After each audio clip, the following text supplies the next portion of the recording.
வேதத்தை வாசிக்கணும், தியானிக்கணும், ஜெபிக்கணும், இயேசுவோட நீங்க நடக்கணும். அதுதான் ஆண்டவர் எதிர்பார்க்கிற காரியம். அப்படி ஆண்டவரோட நடந்தாதான் அவர் பேசுகிற வார்த்தைகளும் உங்களுடைய வாழ்க்கையில பலிக்கும். சும்மா பேருக்காக பார்த்துட்டு ஜெபிச்சிட்டு போனீங்கன்னா இல்ல, உண்மையா அவரை தேடணும், முழு இருதயத்தோட தேடணும். அப்போ அந்த ஆசீர்வாதத்தை காண்பீங்க. எங்க இந்த மாதிரி அழகான இடலாம் இருக்குன்னு பாக்குறீங்களா? நான் சொன்னல, லாஸ் வேகஸ் பட்டணத்துல பெரிய பெரிய நட்சத்திர ஹோட்டல்கள் இருக்கிறது, சுத்தி பார்க்கிற இடம்லாம் இருக்குதுல்ல. வரக்கூடிய ஜனங்கள் மகிழும்படி உள்ள அழகழகால அங்க செஞ்சு வச்சிருக்கிறாங்க. நீங்களும் பார்க்கும்படி அங்க நின்று நான் உங்களோடு பேசி கொண்டிருக்கிறேன். சரி, இன்றைக்கு ஆண்டவர் எனக்கு என்ன வார்த்தை சொல்றான்னு பாக்குறீங்களா?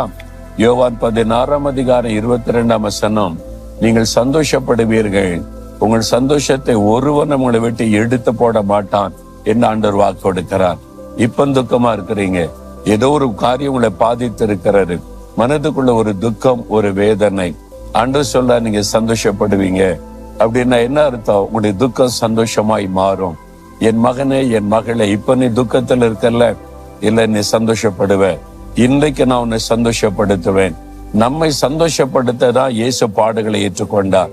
சிலுவையில உபத்திரப்பட்டார், நெருக்கப்பட்டார், வேதனைப்பட்டார், துக்கத்தை சுமந்தார்.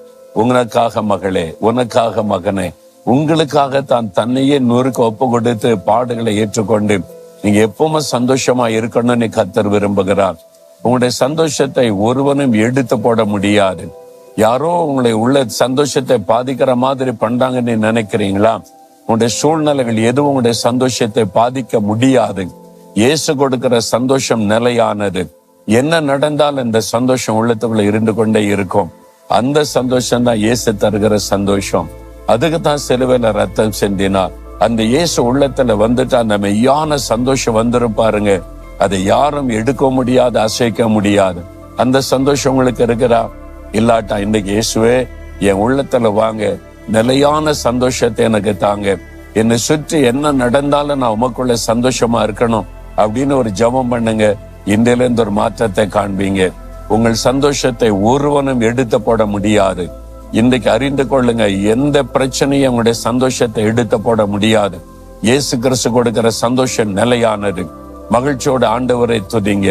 ஆண்டவரே, நீர் கொடுத்த சந்தோஷத்திற்காய் ஸ்தோத்திரம். அது நிலையானது. ஒருவனும் அதை விட்டு எடுத்து போட முடியாது. இயேசுவே, என் உள்ளத்துல வந்து எனக்கு இந்த சந்தோஷத்தை தாங்கன்னு